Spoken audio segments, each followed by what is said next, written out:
Good evening मेरे प्यारे दोस्तों, सभी लोगों को मेरा नमस्कार। स्वागत करते हैं आप सभी का आपके अपने YouTube channel OD study point में। तो प्यारे दोस्तों, लास्ट क्लास में मैंने आप लोगों को चैप्टर नंबर 15 औसत के बेसिक कॉन्सेप्ट और टोटल फार्मूले के बारे में बिल्कुल बेसिक से आपको बता दिया था।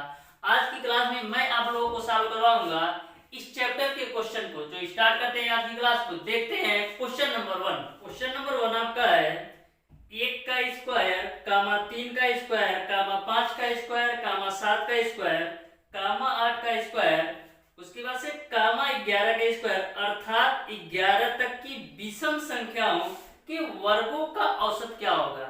यानी कि आपको 11 तक की विषम संख्याओं के वर्गों का औसत आपको ज्ञात करना है। तो प्यारे दोस्तों, किसी भी क्वेश्चन को आप ध्यान से समझिएगा। यहाँ पर आपको 11 तक के विषम संख्याओं के वर्गों का औसत ज्ञात करना है। तो मैंने आपको बताया था कि लगातार n तक की विषम संख्याओं के वर्गों का औसत का जो फार्मूला होता है n ब्रैकेट में n धन 2 डिवाइडेड बाई 3। बार बार फार्मूले को लिखाने का मेरा ये पर्पज है कि आपको फार्मूला बिल्कुल अच्छी तरीके से समझ में आ जाए कि किस क्वेश्चन पर कौन सा फार्मूला अप्लाई करना है। यहाँ पर आपको 11 तक की विषम संख्याओं के वर्गों का औसत निकालना है। तो यहाँ पर निकाल लेते हैं, यानी कि जो n का मान है वो आपका 11 है। अब आपको पता है लगातार n तक की विषम संख्याओं के वर्गों का औसत n धन 2 डिवाइडेड बाई 3 होता है। तो n धन 2 और डिवाइडेड बाई 3। अब n का मान 11 रख दीजिए, 11 प्लस का 2 डिवाइडेड बाई 3। तो 11 गुणे का 13 डिवाइडेड बाई 3। 13 का 11 गुणा कराइए तो 13 कम 13, 13 कम 13 1 14 डिवाइडेड बाई 3। 3 से काटिए तो 3 चौक को 12, फिर 2 3 3 7 21, 2 0 3 चौक 18, फिर 7। यानी कि 11 विषम संख्याओं की जो वर्गों का औसत आ गया वो आपका आ गया 47.67। यही आपका आंसर हो जाएगा। इस तरीके से इस क्वेश्चन का जो आंसर होगा वो आपका ऑप्शन नंबर बी सही हो जाएगा। देखते हैं क्वेश्चन नंबर 2। क्वेश्चन नंबर 2 आपका है लगातार 15 तक की प्राकृतिक संख्याओं के घनों का औसत क्या होगा। आपको लगातार 15 तक की प्राकृतिक संख्याओं के घनों का औसत ज्ञात करना है। तो n प्राकृतिक संख्याओं के घनों का जो औसत का फार्मूला होता है n ब्रैकेट में n धन 1 का होल स्क्वायर डिवाइडेड बाई 4 होता है। तो आपको 15 लगातार n 15 प्राकृतिक संख्याओं के घनों का औसत ज्ञात करना है। यानी कि n बराबर आपको 15 लेना होता है और आपको फार्मूला पता है कि n प्राकृतिक संख्याओं के घनों का औसत n ब्रैकेट में n धन 1 का होल स्क्वायर डिवाइडेड बाई 4 होता है। तो इसी फार्मूले में n की जगह हमको 15 रख देना है, तो 15 हो जाएगा। और 15 प्लस 1 का होल स्क्वायर यानी 15 प्लस का 1 का होल स्क्वायर डिवाइडेड बाई 4 हो जाएगा। तो यहाँ से आपका हो जाएगा 15 गुणे 15 और 1 करेंगे तो 16 का स्क्वायर डिवाइडेड बाई आपका हो जाएगा 4। अब देखिए 15 गुणे 16 के स्क्वायर को हम क्या लिख सकते हैं, 16 गुणे का 16 और डिवाइडेड बाई 4। 4 से काटिए तो 4 चौक 16। अब 15 का गुणा 4 में करेंगे तो 60 आएगा और 60 का गुणा 16 में कर लेंगे तो 960 आपका आ जाएगा। यही आपका आंसर होगा। इस तरीके से इस क्वेश्चन का जो आंसर होगा वो आपका ऑप्शन नंबर ए सही हो जाएगा। अब देखते हैं क्वेश्चन नंबर 3। क्वेश्चन नंबर 3 आपका है 2 से 20 तक की सम संख्याओं का औसत क्या है। यानी आपको 2 से 20 तक की सभी सम संख्याओं का औसत ज्ञात करना है। तो आपका प्रथम से लगातार n तक की सम संख्याओं का औसत जो होता है n धन 2 डिवाइडेड बाई 2। आपसे 20 तक की यानी 2 से लेकर के 20 तक की सभी सम संख्याओं का औसत ज्ञात करना है। तो आपको पता है प्रथम से लगातार n तक की सम संख्याओं का औसत आपका होता है n धन 2 डिवाइडेड बाई 2।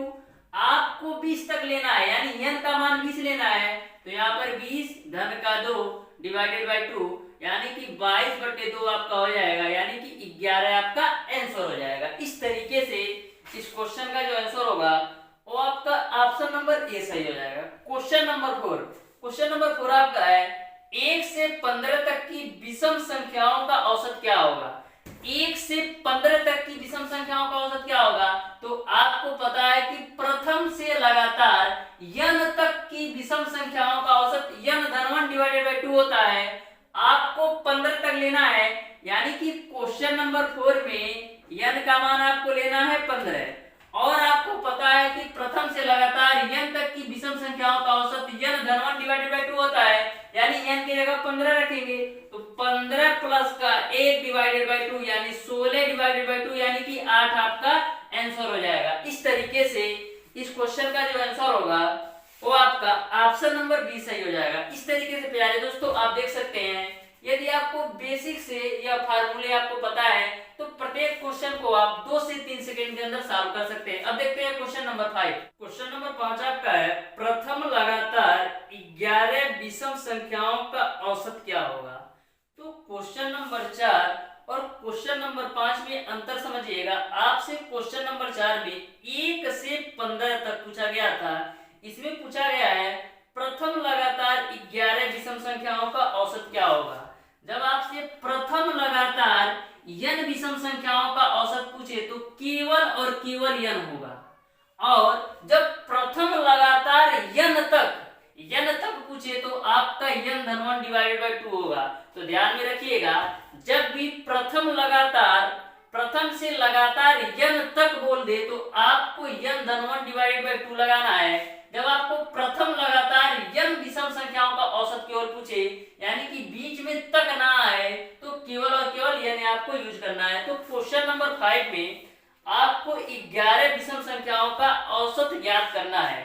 तो यहाँ पर तक नहीं आया, यानी कि प्रथम लगातार n विषम संख्याओं का औसत पूछा जा रहा है, तो n का मान 11 है, तो यही आपका औसत हो जाएगा, यानी आंसर भी आपका 11 ही होगा, क्योंकि प्रथम लगातार n विषम संख्याओं का औसत n ही होता है, n का मान 11 है, तो वही आंसर हो जाएगा। ओके, क्वेश्चन नंबर 6 को देखिएगा ध्यान से।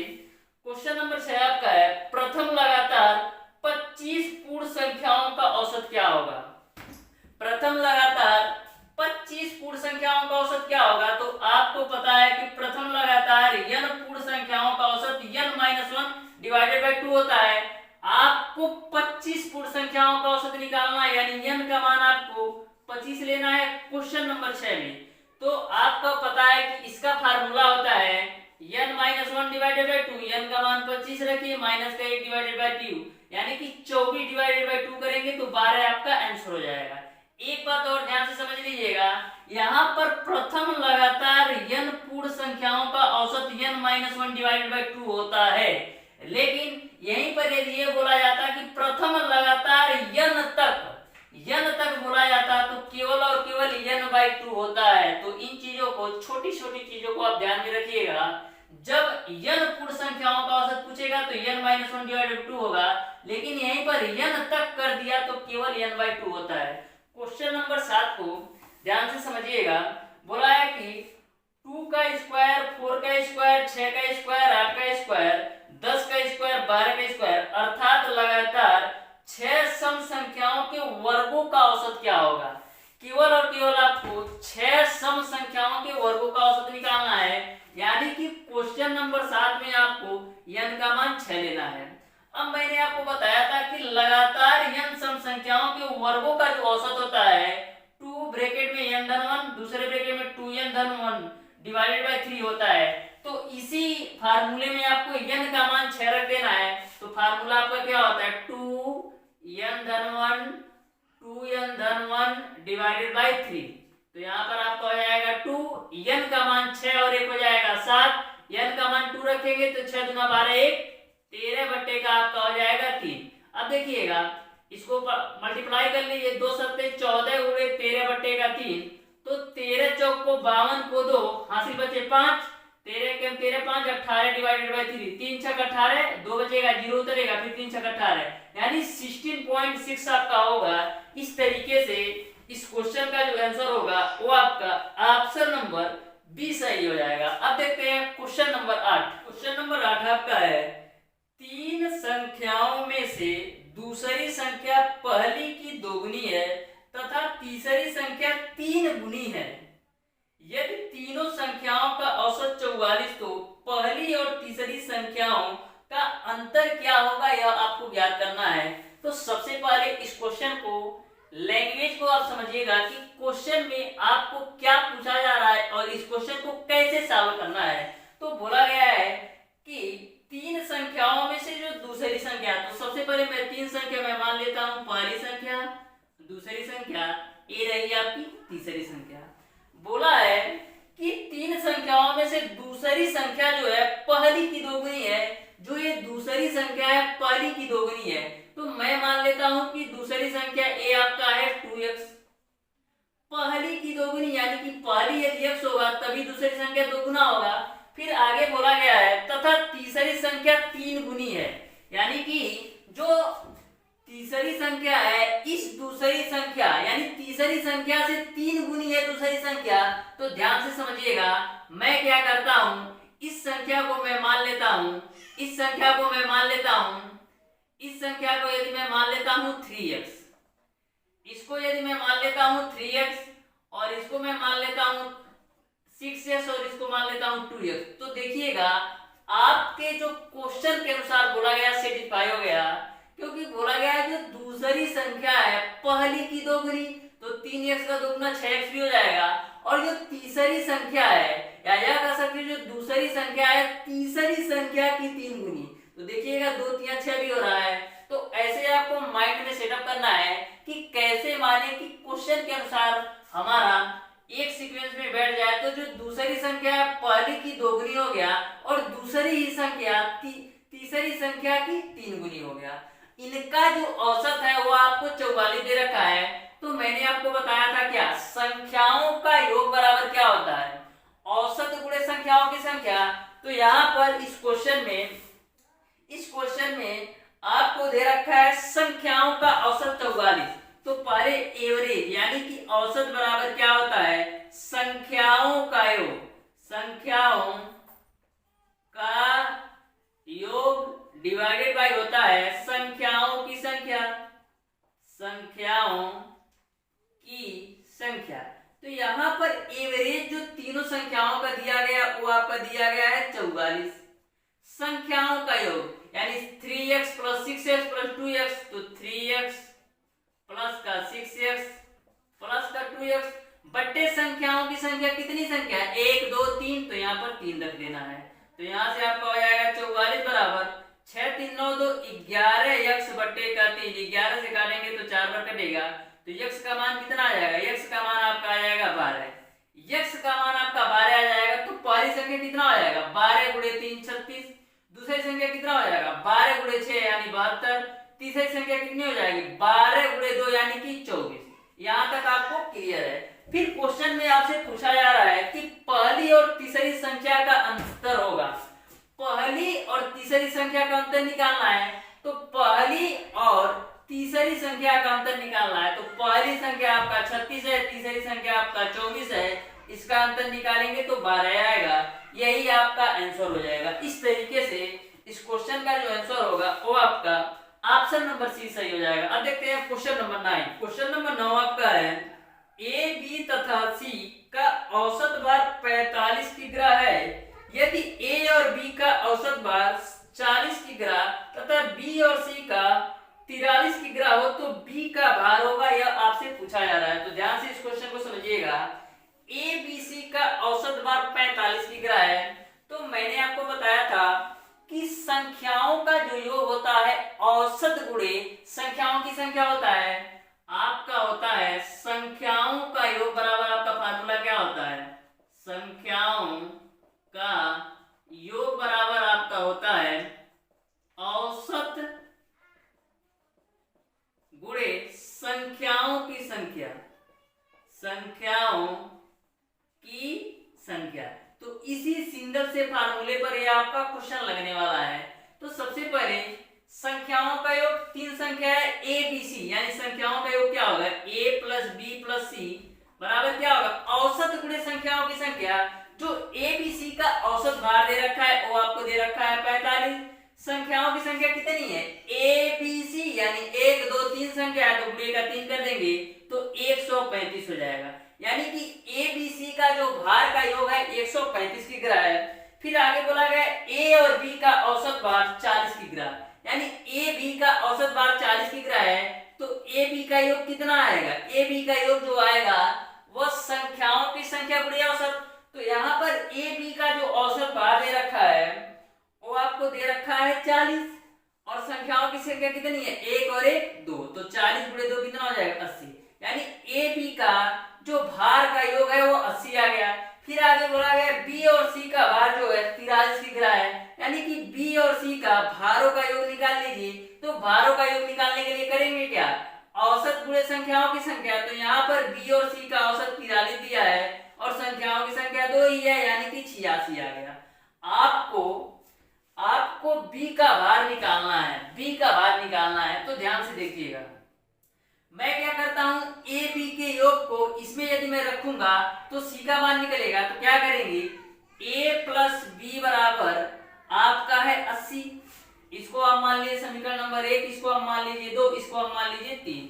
तो a प्लस बी का मान 80 समीकरण 1 में रखने पर, तो a प्लस बी की जगह पर मैं 80 रख देता हूं, प्लस का c बराबर आपका हो जाएगा 135।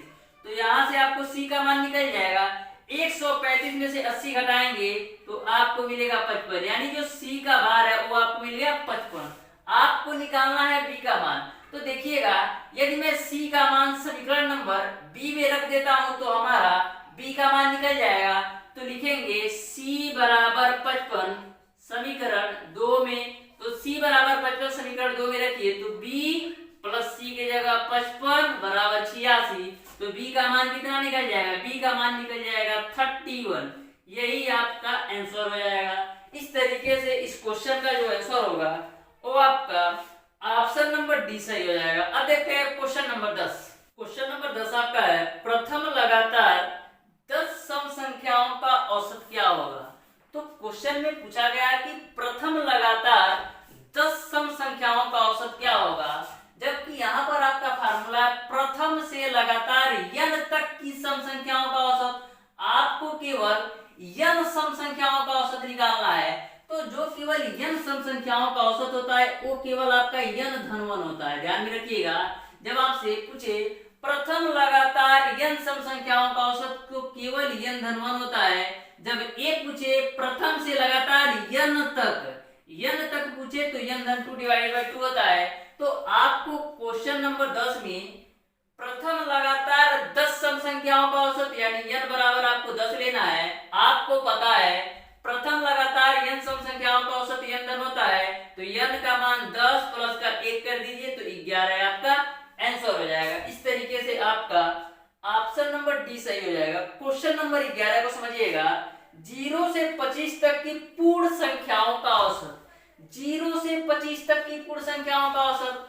जबकि यहाँ पर आपने लिख रखा है कि प्रथम लगातार n पूर्ण संख्याओं का औसत n-1 डिवाइडेड बाय 2 होता है। n पूर्ण संख्याओं का औसत n-1 डिवाइडेड बाय 2 होता है, लेकिन 25 तक यानी तक आ गया तो इसके लिए पूर्ण संख्याओं का जो औसत होता है केवल n/2। n तक की पूर्ण संख्याओं का औसत n/2 होता है, लेकिन n पूर्ण संख्याओं का औसत n-1 डिवाइडेड बाय 2 होता है। तो इस तरीके से देख सकते हैं, तक से आप डिफरेंशिएट कर सकते हैं, तक से आप अलग समझ सकते हैं कि जिसमें तक आएगा उसके लिए अलग फार्मूला है, जिसमें तक नहीं आएगा उसका अलग फार्मूला है। तो 25 तक पूछा गया है, यानी n 25 तक की पूर्ण संख्याओं का औसत, तो n पूर्ण संख्याओं का औसत n/2 होता है, यानी n का मान आपको लेना है 25।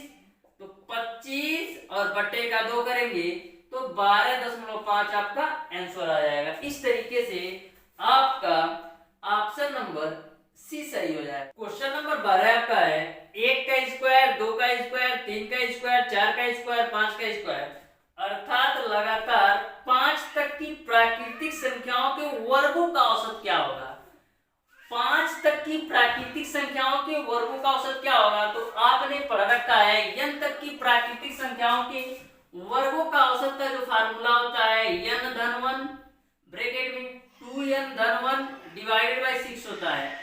आपको 5 तक की प्राकृतिक संख्याओं के वर्गों का औसत निकालना है, यानी n का मान 5 रखना है, तो 5-1 फिर हो जाएगा 2 × 5 × 1 डिवाइडेड बाय 6। 5-1 करेंगे 6, 2 पच्चे 10, 11 बटे का 6, 6 से 6 कैंसिल, यानी 11 आपका आंसर हो जाएगा।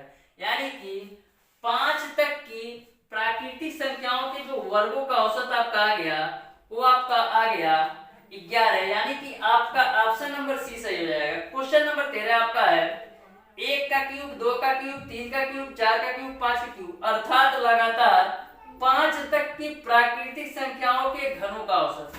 5 तक की प्राकृतिक संख्याओं के घनों का औसत। आपको पता है n तक की प्राकृतिक संख्याओं के घनों का जो औसत होता है वो आपका होता है n धन 1 का स्क्वायर डिवाइडेड बाय आपका होता है 4।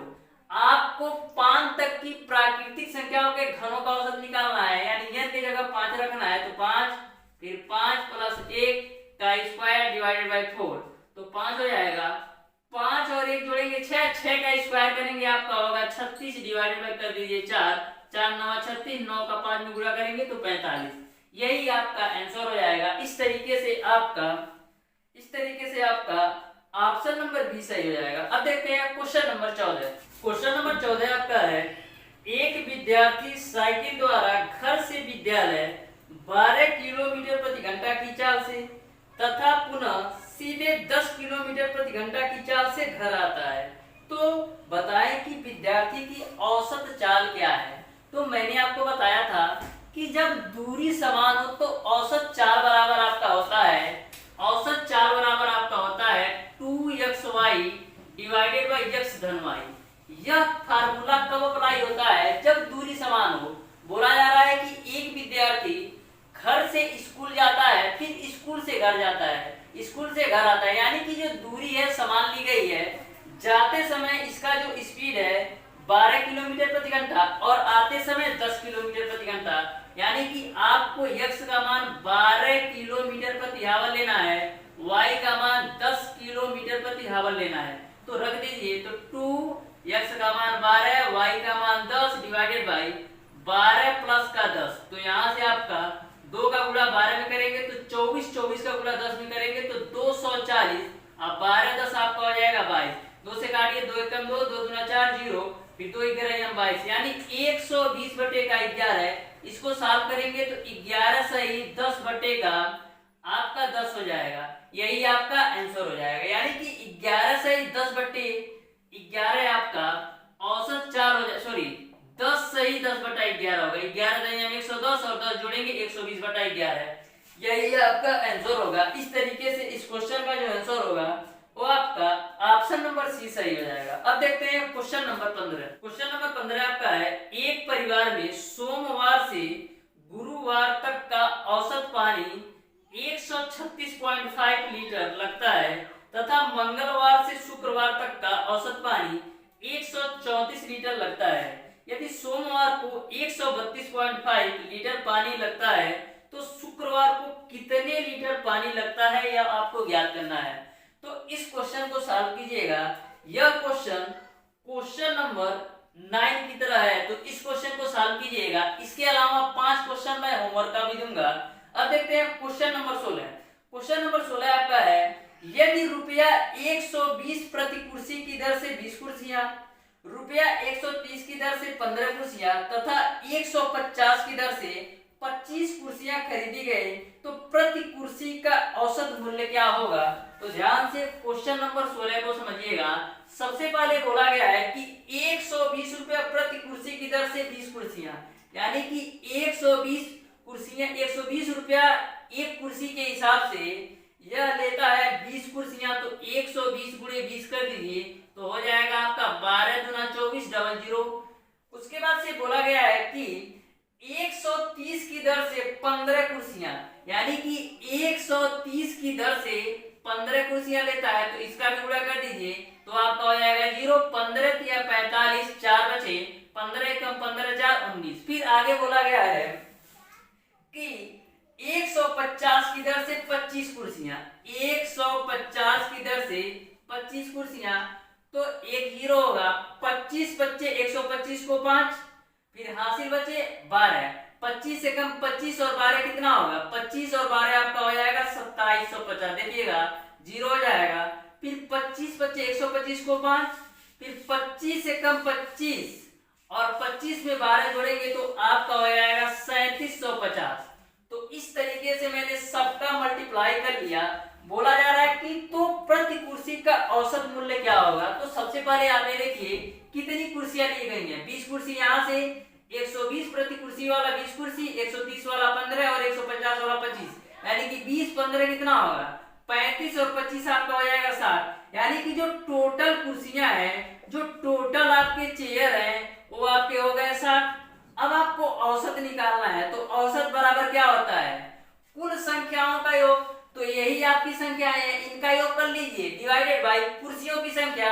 तो सबसे पहले योग क्या होगा 2400 प्लस का आपका 1950 प्लस का आपका हो जाएगा 3750। अब कुर्सियों की संख्या आपका है 60, इसी को आप सॉल्व कर लीजिए। तो 0 0 0, तो यहाँ पर आपका हो जाएगा 0 5, उसके बाद से 5 10 और 0, तो 10 को 0 हासिल बचा 1, 7 1 8, 8 5 7 1 8 और 9 8 17 हो जाएगा। 3 20 1 21 को 1 हासिल बचे 2, 3 2 5 6 2 8, यानी 8100 का टोटल कुर्सियां लिया है। और टोटल कुर्सी आपका है 60। 0 से 0 कैंसिल काट दीजिए, तो 810 बटे का 6 करेंगे तो 6 कम 6, फिर बचे 2 1, तो आपका होगा 6 3 18, फिर 3 0, तो 6 25 30, यानी कि औसत कुर्सी का जो मूल्य आ गया वो आपका 135। इस तरीके से आपका ऑप्शन नंबर ए सही हो जाएगा। अब देखते हैं क्वेश्चन नंबर 17। क्वेश्चन नंबर 17 आपका है, किसी विद्यालय की एक कक्षा के 2 छात्रों ने गणित में 0 अंक प्राप्त किए तथा शेष 18 ने 80% अंक प्राप्त किए। पूरी कक्षा का औसत अंक क्या है। तो सबसे पहले आप लोग ये समझ लीजिएगा, चाहे कोई सा भी चीज हो, 0 अंक जिसको भी मिलता है, चाहे कोई भी वस्तु का रेट 0 रुपया हो, या किसी भी बच्चे को किसी भी सब्जेक्ट में 0 अंक मिलता हो, तो उसको औसत में भी काउंट किया जाता है। तो 2 बच्चे ऐसे हैं जिनको 0 0 नंबर मिलता है और 18 बच्चे ऐसे हैं जिनको 80% मार्क मिलते हैं। तो सबसे पहले मैं क्या करूंगा, सबसे पहले आप ये देखिए कि 18 बच्चों का जो अंक पाए हैं उनका योग क्या होगा। तो योग बराबर क्या होगा, योग बराबर आपका होता है औसत गुणे संख्याओं की संख्या। तो यहाँ पर 80% मार्क पाए हैं 18 बच्चे, तो मैंने मान लिया कि जो टोटल नंबर था वो 100 था, इसका आप 80% निकालेंगे तो आपका 80 ही आएगा। यानी कि 18 बच्चों ने गणित में 80 नंबर पाए, तो योग बराबर क्या होगा, योग बराबर आपका होगा औसत आपका 80 गुणे बच्चों की संख्या आपका है 18। औसत बराबर क्या होता है, औसत गुणे संख्याओं की संख्या। तो औसत आपका है 80 और संख्याओं की संख्या आपका 18 है। तो देखिएगा मल्टीप्लाई कर लेते, 8 हटाए 64 को 4 हासिल बचे 6, 8 1 8 6 14, यानी कि 18 बच्चों जो 80% नंबर पाए हैं उनका जो योग आया 1440। 2 बच्चे ऐसे भी हैं जिनको 0 0 नंबर मिला है। अब बात करें कि कुल बच्चे कितने हैं, कुल स्टूडेंट कितने हैं। तो 18 स्टूडेंट तो ऐसे हैं जिनको 80% मार्क मिला है और 2 बच्चे ऐसे हैं जिनको 0 0 नंबर मिला है, यानी कि टोटल बच्चे तो हैं 20। अब आपको एवरेज निकालना है 20 बच्चों का। तो एवरेज बराबर क्या होता है, संख्याओं का योग डिवाइडेड बाय संख्याओं की संख्या। आपको 18 संख्याओं का योग बचा है 1440 और 2 संख्याओं का योग क्या है, दोनों स्टूडेंट ने 0 0 नंबर पाए हैं, यानी कि 0 होगा और संख्याओं की संख्या आपका 20 होगा। अब देखिएगा 1440 डिवाइडेड बाय 20 करेंगे, 0 से 0 2 से काटेंगे, 2 7 14 2 दूना 4, यानी कि टोटल जो औसत होगा, जो टोटल आपका औसत होगा या कह सकते कक्षा का जो औसत आएगा वो आपका 72 आएगा। इस तरीके से आपका ऑप्शन नंबर डी सही हो जाएगा। इस तरीके से प्यारे दोस्तों आज की क्लास में मैंने आपको बताया क्वेश्चन नंबर 1 से लेकर के क्वेश्चन नंबर 17 तक के सारे प्रश्नों का सॉल्यूशन। जो आपका क्वेश्चन नंबर 15 है इस क्वेश्चन को सॉल्व कीजिएगा। यह क्वेश्चन नंबर 9 की तरह सॉल्व होगा। अब देखते हैं होमवर्क का क्वेश्चन। तो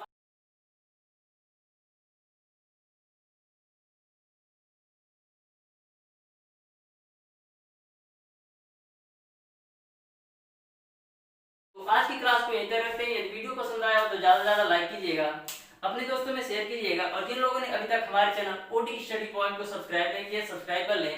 बेल आइकन दबाना बिल्कुल मत भूलिएगा, जिससे हमारी लेटेस्ट आने वाली वीडियो आपको मिलती रहे सबसे पहले। धन्यवाद।